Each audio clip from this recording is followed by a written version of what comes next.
Here we are.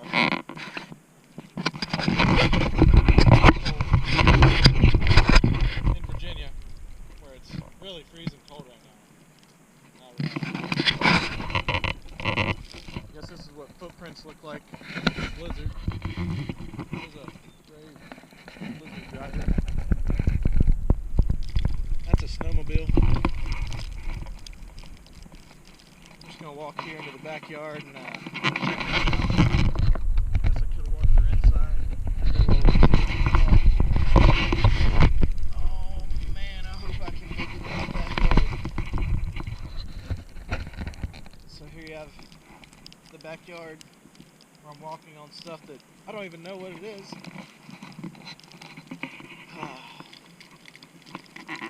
I was surprised to see there's nobody out on the course today. Pretty decent day, a little windy. As you can see, the flag has a little bit of cant to it. Nobody fishing in the pond over there. Kind of seems like a over-embellished snowstorm story to me. I'm just saying. Never really seen a blizzard quite like this one before, but I'll let you know when the next one comes along. That way we can watch out for it.